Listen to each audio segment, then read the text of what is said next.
Hello guys, welcome back to our YouTube channel. दोस्तों, ये वाली वीडियो ना सच्ची में ना मेरा ड्रीम था। जब मैंने सीएस स्टार्ट की थी तो मेरा ड्रीम था कि ये वीडियो पता नहीं कब आएगा नंबर बनाने का, और फाइनली वो दिन आ गया कि मैं अपनी इस जर्नी को आपके साथ शेयर करूं। ठीक है, आप थंबनेल में ऑलरेडी देख चुके होंगे 20 अटेम्प्ट्स। आप जहाँ पे देखते हो बच्चा 2-4 बार एग्जाम दिया, फेल हो गया, भैया डीमोटिवेटेड है, मैं एग्जाम ही नहीं दूंगा।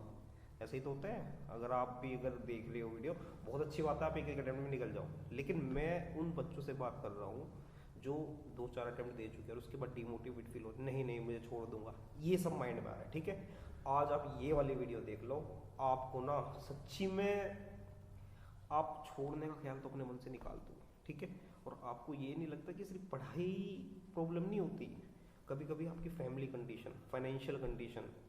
अगर मैं आपको एक बात बताऊं, एक टाइम ऐसा था कि अगर आप ये देखते हो ना, ये आपकी जो वीकली मार्केट्स लगती हैं जहाँ पे स्ट्रीट पे सब्जी बेचते हैं, एक टाइम वो था कि हम वहाँ बैठ के सब्जी बेचा करते थे।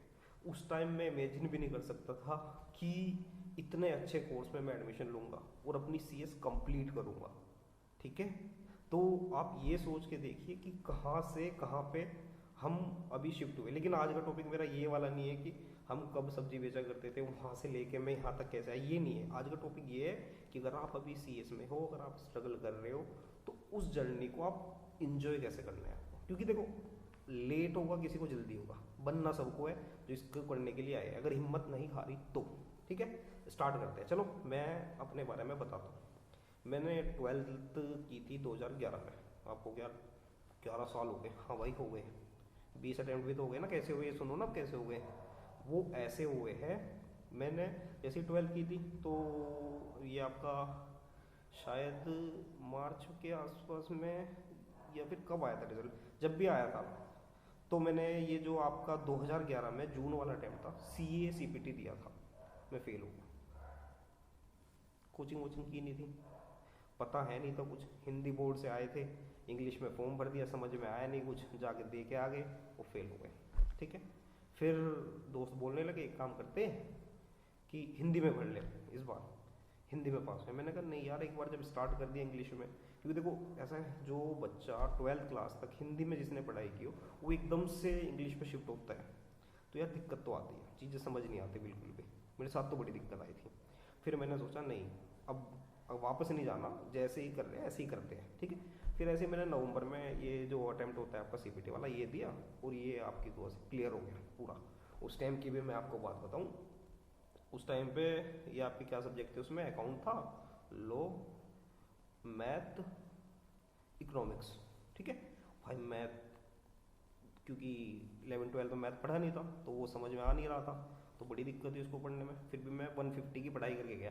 150 में जो आपकी इकोनॉमिक्स थी ना, उसमें माइक्रो मैक्रो थे, मैक्रो भी नहीं पढ़ा मैंने। 125 पढ़ के गया, 116 आ गए। बाकी भगवान ने जैसे किया जो किया, 116 नंबर आ गए, किसी तरह सीपीटी क्लियर हुआ। मैंने आईपीसीसी में एडमिशन लिया। आप कहोगे यार ये सीएस की जर्नी में सीए क्यों घुसा रहा है? तो मज़ा तो यहीं पे है ना। मज़ा क्या है यहाँ पे भी आपको आगे आगे पता लगेगा। ठीक है, तो मेरा ये नवंबर 2012 में पहला अटैम्प्ट था आईपीसीसी का।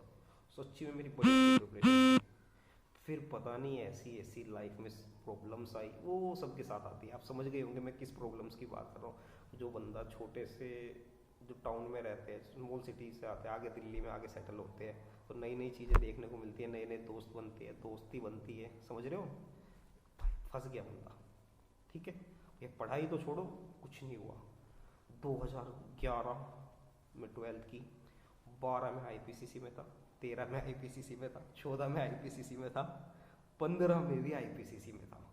फाइनली ये लगने लगा, जो दोस्त ये कहते थे भाई पार्टी दे दे,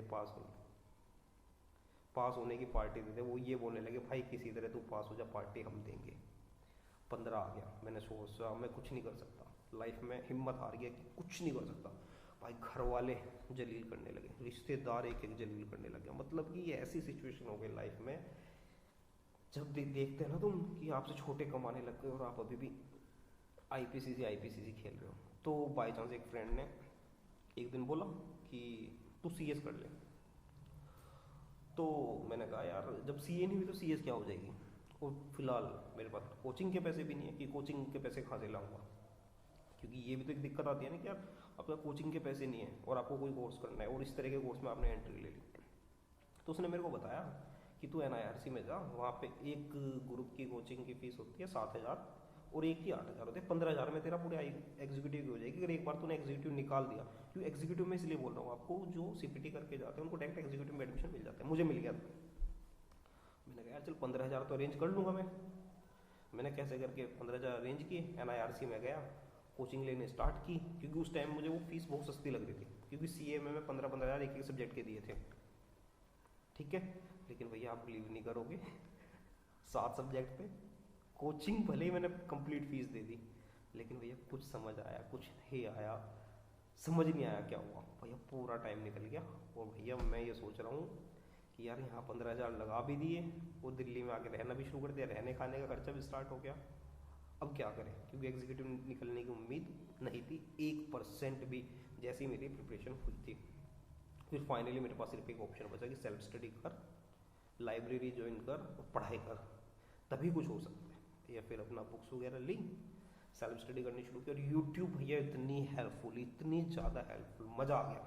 यूट्यूब ना होती ना भैया, मैं कभी भी कोई भी एग्ज़ाम क्लियर नहीं हो पाता मेरा, समझ रहे हो, कोई भी एग्ज़ाम। अब फिर सेल्फ स्टडी करनी शुरू की, धीरे धीरे करके एक ग्रुप निकला, ठीक है। फिर सेकंड ग्रुप आ गया मेरा एग्जीक्यूटिव का। एग्जीक्यूटिव में क्या हुआ, उसमें मेरे साथ एक अजीब ही खेल हो गया। मेरे साथ ये खेल हो गया, जैसे ही मैंने एग्ज़ाम दिया, वो ये उसमें 3 सब्जेक्ट थे आपके, आपका अकाउंट था एक आपका सिक्योरिटी लॉ और एक शायद आपका में, हेलो हाँ जी कहाँ था मैं, हाँ मैं ये बता रहा था। फिर मेरा आ गया सेकंड मॉड्यूल एग्जीक्यूटिव का। उसमें क्या हुआ, अबे यार ये माइक तो लगाया नहीं, पता नहीं आवाज़ आएगी नहीं, तो देखते कैसे आई होगी, ठीक है। मैं फिर उसको बार बार ज़्यादा कट नहीं लगाता, ठीक है। सेकंड मॉड्यूल में हमारा क्या था, एक तो सिक्योरिटी लॉ थी, ILGL था और आपका अकाउंट था। जब मैंने एग्ज़ाम दिया तो मेरा ILGL में एग्जामिशन आ गई, अकाउंटिंग में एग्जामिशन आ गई, सिक्योरिटी लॉ रह गया, फेल हो गया। तो फिर मेरे दोस्तों ने कुछ ने बोला कि यार एग्जामिशन छोड़ दे।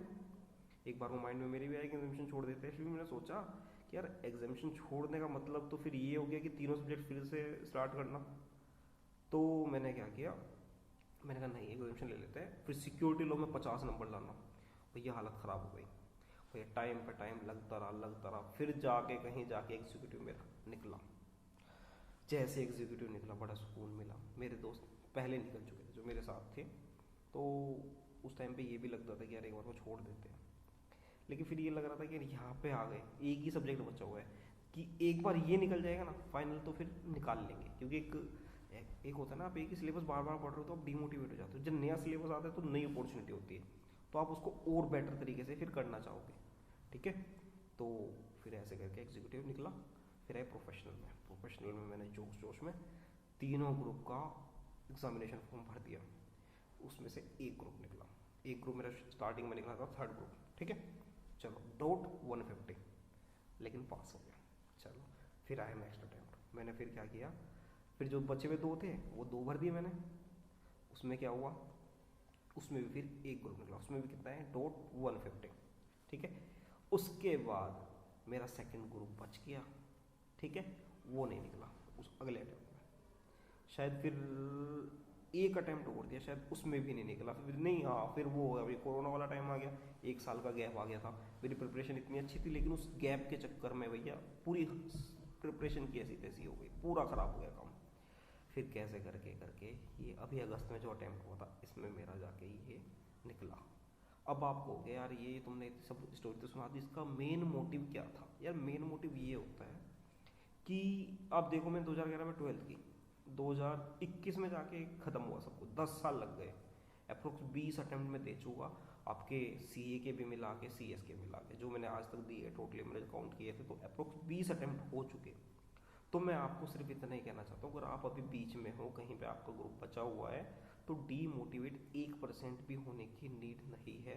आपको नहीं पता कि कब आपकी लाइफ में कोई मोड़ आ जाए ऐसा, और चीज़ें एकदम से स्मूथ हो जाए, ठीक है। जैसे मेरा एग्जीक्यूटिव में इतना टाइम लग गया, फाइनल में तो फिर भी इतना नहीं लगा ना, मेरा एक ग्रुप एकदम निकल गया था, फिर एक अटेम्प्ट में निकला दूसरा ग्रुप, फिर ऐसे करके इतना टाइम नहीं लगाना। तो अगर आप अभी एग्जीक्यूटिव में हो या फिर कहीं भी हो, तो अगर आपको टेंशन लेने की 1% भी नीड नहीं है, ठीक है।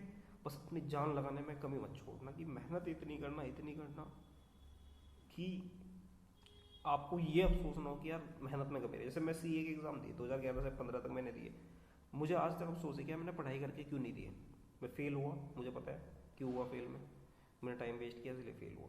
पढ़ाई नहीं की, सिर्फ टाइम वेस्ट किया, अटेम्प्ट देता रहा, पढ़ा है नहीं, तो ये कैसे पास हो जाऊंगा, ठीक है।